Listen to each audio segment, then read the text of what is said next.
There are new things happening this year, and we are here to bring you Minisodes on Tuesdays to help you get through your gardens, to help you be more productive.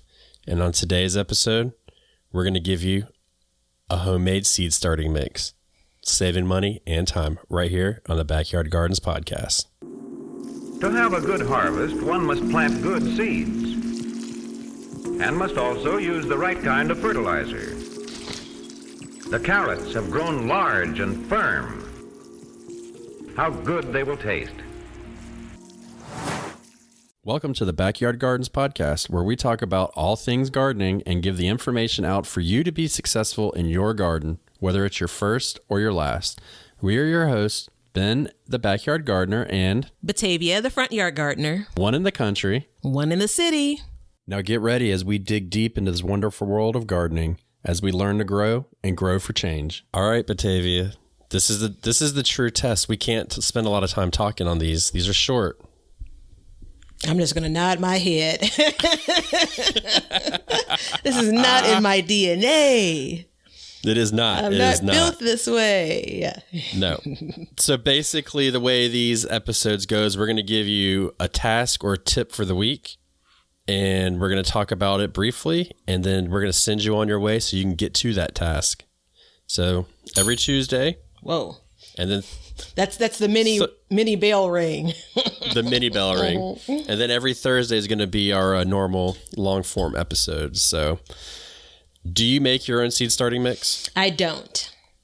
You don't? I do not. Yeah, I poked around, and when you're starting something new, in some cases I'm just like, let me go with what's tried and true, right? So I still have a bunch of bags of seed starting mix that I got in, it's late winter of 2020, and I'm still using that, so I don't even want to hear it.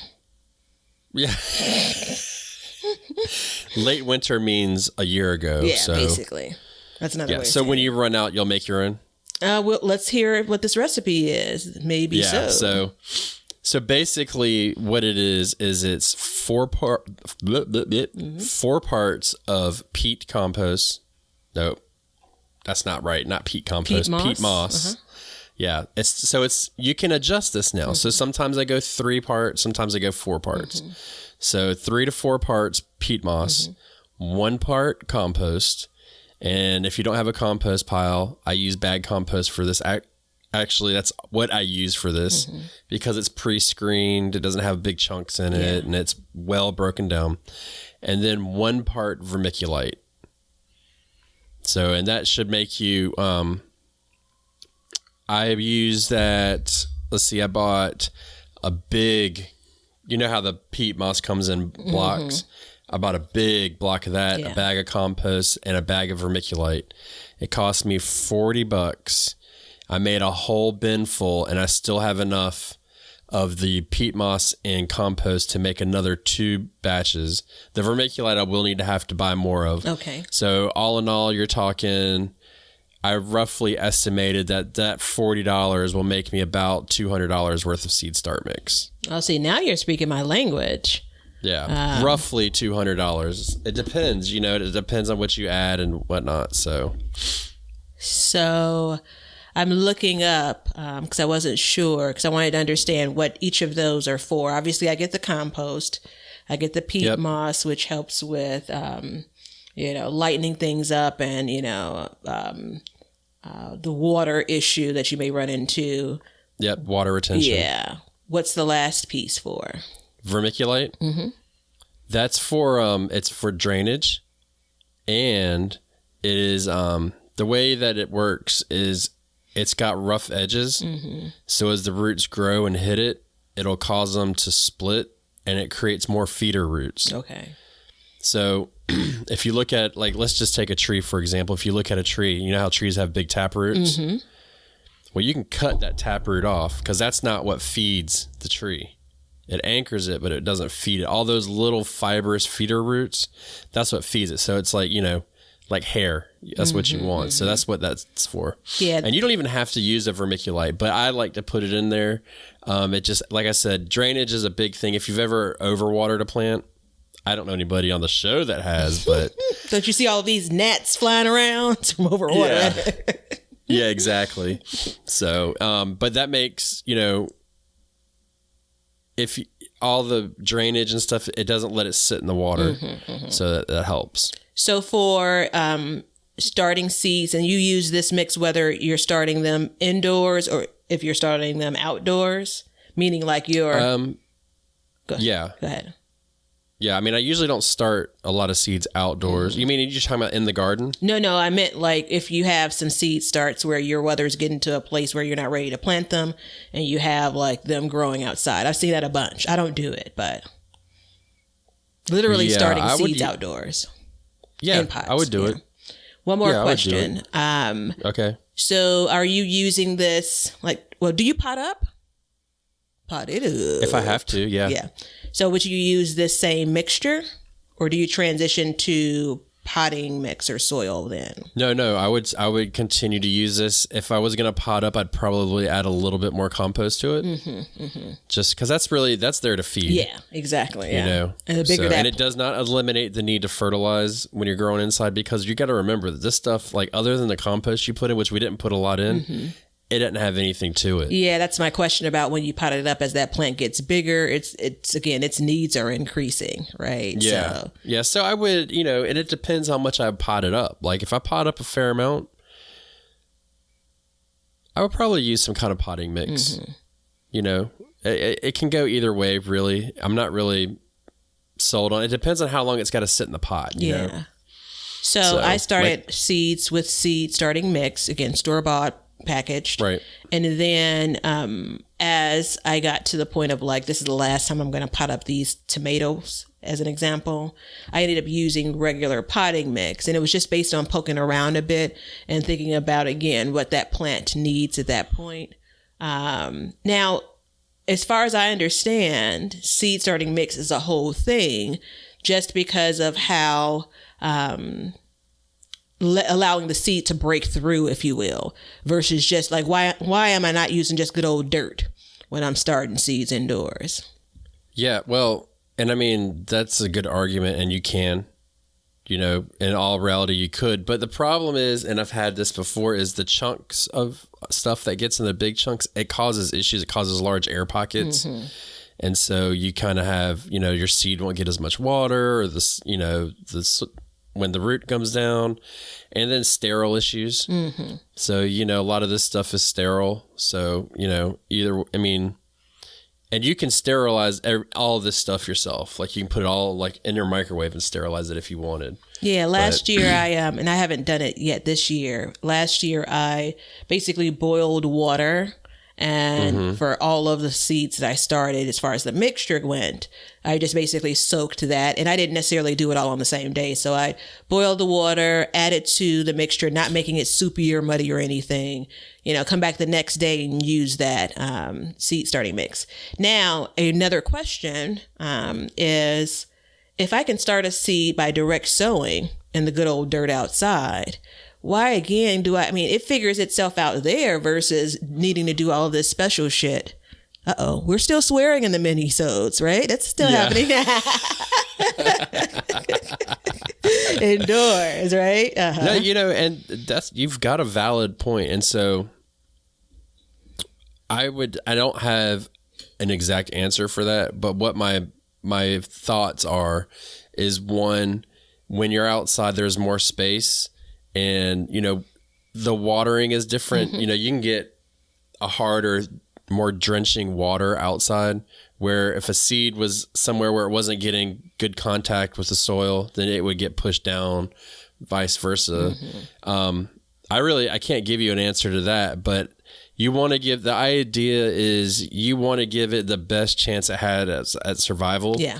And, a lot of times when you look into potting mixes, it has like the big chunks of bark or something in it, and you can't get that stuff out. So it just kind of helps eliminate all those issues at once. Yeah. But thanks for holding my feet to the fire on this one, Batavia. I appreciate it. No worries. I actually have a quick opinion on that. So I think there's a part of like us feeling like this is this controlled environment, right? And, we should be able to do these things and it will end up being perfect versus outdoors. I think this is kind of where nature does the best for us. Outdoors, you have a lot more of the elements, right? You know, the air, the sun. And we're trying to replicate that indoors, but we're really not. So it's kind of like this great big starting seeds experiment. You create these stable conditions to match really the stable conditions indoors. And voila, you have beautiful plants. Versus, you know, when you're outside, it's just a tad bit different. I think drainage is a huge issue when it comes to indoors or in pots, if you will, in general, because most of us are starting seeds inside in some type of container. Small little starter, you know, pot or whatever. But yeah. Well, I mean, you got to think about it too, is like overwatering is a real issue and you can have zero drainage in it and still have it grow. It's just, you're the problem. Yeah. Yeah. You know, the gardener is the one that's overwatering. So, I mean, you know, you couldn't leave it just sitting in a paper towel, like sopping wet, but you know, now, when you take all this seed starting mix and then you go to plant in it, you want to pre-moisten it before you put it in it's a great to tip. the pot. Okay. That's very important to do. So what I do is I have a little bucket that I have set aside and I fill up what I'm going to do and I put water in it, mix it, and it's not drenching wet, but it's definitely clumpy. And then I take it and I put it into the seed cells. And then I'll just lightly push it down and then try and get them all about even. And then when you plant, you want to push it down a little bit more so you just get total contact. But you don't have to like mash it. You don't want to compress it completely. Yeah. Because again, you want that, because without that natural stuff in there, like the bark and stuff like that, creating those pockets, you can over compress. Yeah. And then the root won't go down, because as it dries, it will turn pretty hard.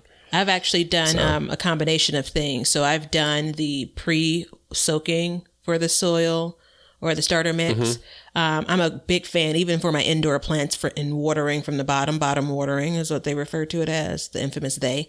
So in some instances, I'll have, you know, the container that I'm putting my seed starts in, like that I've planted, and I'll just put them in that water and let them soak it up. You know, and so I've done that. I've done when it comes to placing the seeds, like the poking it in, like you described, depending on the seed, I've actually, especially if I'm trying to keep things level, I've put the seed on top and then added more soil to it, which also goes back to, that's not great if you're going to pre-moist, what did we say? Moistened. Pre-soak. Pre-wet, pre-soak. Yeah, it doesn't work as well as that. But if you are doing the bottom watering, then that works out well, because you kind of have an even playing field. I've done that for things that like are planted at a half-inch deep, you know, planted at, you know, in very rare cases, an inch deep. It's not as easy once you get the seeds when you want to put them right at the surface, like a quarter inch or something. That's where your poke it in method works really well. Yeah, which is usually what most people are doing when it comes to like vegetable seeds and stuff. But, you know, just remember that if you don't pre-moisten this before you put it in, then when you put it in and you go to water it in the seed cell, a lot of it's going to run out. It won't soak up, because that peat moss, it takes time to soak it. So I usually fill it up outside, and then I'll use a gentle watering can, and do it outside and just really saturate it real good. Yeah. And then I put it into like a seed flat, because I'm using, you know, I use flats. And when it sits in the water, it gets in there, it'll still continue to soak up. And then before I bring it in, I'll dump that seed flat out. I'll put my seed in, and then I'll re-water again very lightly, just to make sure. And then we're good to go. We're off to the races. So in zone 8A, you can really kind of go back and forth outside and you know, back in, you know, not so much. You can go in your garage and do it. Yeah, I guess I could. But one quick note, be really careful. It's no different when you're outside, you know, you're direct sowing. Be careful when you're doing that watering overhead, because you don't want to wash your seeds away, you know. Right. So that's why at the first time I do it's real gentle. Yeah. I mean, just drops. You know, you just want to get it right where you put it in, so that it'll just wet that seed. Yeah. So it's go time, baby. We're doing it. Things are being started. Things are being planted. That's right. And this is the conclusion of our first minisode, in which we can barely keep up with the time, because I can keep talking about this all day. But for your listening pleasure and ours, we hope you have a beautiful day, and we will see you right here again next Tuesday with another minisode to get you going in your garden. Have a good day. See ya. Thanks for listening and hanging out with us today. If you want to continue the conversation or just see what we've been up to, feel free to follow us on Instagram at Backyard Gardens TV. And we'd love to see your gardens and what you've been up to. So tag your photos with hashtag BYG Podcast, and we'll share them and help you out with whatever kind of issues you have. We love seeing what you guys are doing. And if you want to see some videos that we were producing, you can follow us on YouTube at Backyard Gardens TV.